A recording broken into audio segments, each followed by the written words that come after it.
Olukungaana olubadde luyitiddwa okusalawo eggoye ku nsimbi mmeka abagoba ba takisi mu Kampala ze balina okusasula oluvannyuma lwa kkooti okuyimiriza ensimbi ezaali zisoloozebwa KCCA ng'egamba zaali zisoloozebwa mu bukyamu. Olukiiko olutandise bulungi ku State Hall era nga lwetabiddwamu bakkansala wamu n'akolanga Nankulu w'ekibuga Judith Tukahirwa. Oluvannyuma lwa Musisi okuba ng'alina emirimu emitongole gy'aliko mu ggwanga lya Malawi. Ono ateereddwa ku nninga okunnyonnyola olukiiko lwaki mukama we Jennifer Musisi avoola ebiragiro ebiba bisaliddwawo olukiiko era n'alagirwa okumenyawo ebintu ebimu mukama we byazze asalawo. Naddala asalewo okuyita olukiiko mu bbanga eritaweza nnaku 14. Wabula kino kimulemeredde okkakkana ng'olukiiko lusaziddwamu. Meeting stands adjourned to 2nd May next week.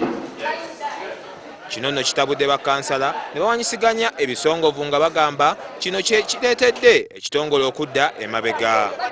Kubanga kati emirimu gyonna gitambulira ku Musisi bw'atabeerawo mpaawo kye bakola.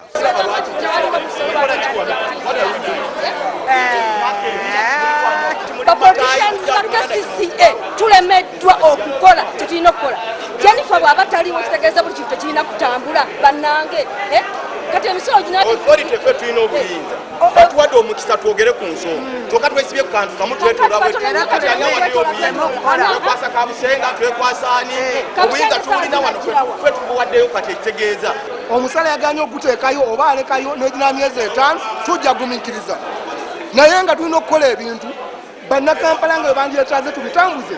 Olwaleero ekitongole kya Kampala Capital City Authority lwe kibadde kisuubirwa okusalawo ku ssente mmeka abagoba ba takisi ze balina okusasula nga bayita mu kulonda obukiiko. Ng'olukungaana terunayiika, omuloodi meeya wa Kampala asoose kwanja bbago lya tteeka erigendereddwamu okulungamya entambula y'ebidduka mu kibuga Kampala. Olukiiko lusuubirwa okuddamu okutuula ku ntandika y'omwezi ogujja.